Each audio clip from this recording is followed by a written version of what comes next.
Assalamualaikum warahmatullahi wabarakatuh. Kami dari kelompok 6 yang akan membahas kitab tafsir Al-Kasyaf an Haqqaiq Gawamid At-Tanzil karya Az-Zamakhsyari. Langsung saja ke pembahasan yang pertama, yaitu ada yang namanya sistematika penulisan. Jadi kitab tafsir Al-Kasyaf karya Az-Zamakhsyari ini mempunyai beberapa sistematika penulisan. Yang pertama yaitu Musafi.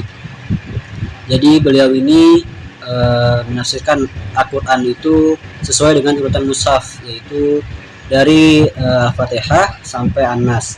Seperti contoh yang di samping, bahwasanya beliau memulai menafsirkan Al-Quran itu dari surah Al-Fatihah dan diakhiri dengan surah An-Nas. Jadi sistematika penulisan yang kedua yaitu menyebutkan Makkiyah dan Madaniyah. Jadi sebelum beliau menafsirkan suatu surah, beliau memasukkan surah ini dikategorikan surah Madaniyah atau surah Makkiyah. Seperti contoh di samping, bahwasanya dalam surah Al-Fatihah, sebelum beliau menafsirkan surah Al-Fatihah, beliau menyebutkan surah Al-Fatihah termasuk ke surah Madaniyah dan Makkiyah.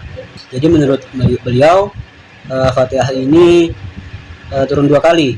Yang pertama turun di Mekah dan yang kedua di Madaniyah. Sistematika yang ketiga adalah menggunakan metode dialog. Jadi sebelum beliau menafsirkan surah atau ayat Al-Quran, beliau bertanya dulu kepada pembacanya dengan lafaz fa'in qulta. Selanjutnya dilanjutkan dengan lafaz qultu, yaitu dengan pendapatnya sendiri.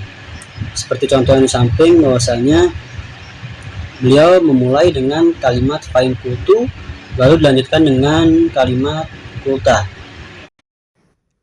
Baik, kemudian metode penafsiran dari kitab tafsir Al-Kasyaf ini menggunakan metode tahlili dengan menafsirkan dari beberapa aspek, dari aspek segi bahasa, fikih, nahwu shorof, qiraat, dan lain sebagainya. Seperti contoh di samping, ia menafsirkan basmalah dari beberapa aspek. Beliau menjelaskan hukum-hukum membaca basmalah, baik di jahar atau di sirkan. Beliau pun menjelaskan dari aspek bahasanya dan lain sebagainya. Kemudian contoh berikutnya yaitu beliau menjelaskan dari perbedaan qiraat pada lafaz Alhamdulillah. Seperti contoh di samping menurut pendapatnya Hasan Al-Basri dan pendapat Ibrahim bin Abi Ablah. Selanjutnya kita bahas mengenai corak penafsiran tafsir Az-Zamakhsyari, yang mana Az-Zamakhsyari ini menafsirkan ayat pertama dengan menjelaskan hukum idhofat dalam kata Maliki Yaumiddin dengan menyebutkan idhofat isim fa'il ke dalam dharf dengan cara memperluasnya sehingga memiliki makna Tuhan yang memiliki segala sesuatu pada hari pembalasan. Sedangkan untuk kata adin sendiri tidak diartikan dengan agama melainkan dengan pembalasan. Dalam kata adin yang diartikan sebagai pembalasan bukan agama, hal ini dikarenakan adanya perumpamaan yang mengatakan bahwa setiap balasan tergantung apa yang diperbuatnya. Dan pada ayat keempat ini beliau berpendapat bahwa mengedepankan maf'ul bih ini memiliki makna untuk pengkhususan, yang mana pengkhususan ini dikaitkan dengan ibadah dan permintaan pertolongan yang hanya kepada Allah Subhanahu wa taala. Dikarenakan ibadah adalah penentu utama ketaatan makhluknya kepada Allah.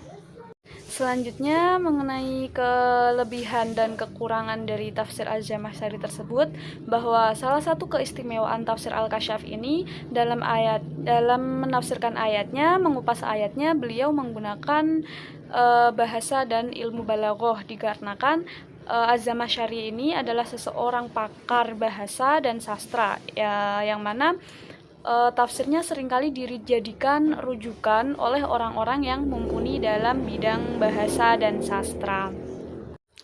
Selain lingkungan yang membentuk kepribadian dan ideologi beliau, sebagaimana yang disebutkan dalam sejarah bahwasanya pusat pemikiran aliran Mu'tazilah ini berada di Khawarizmi yang merupakan tanah kelahiran beliau.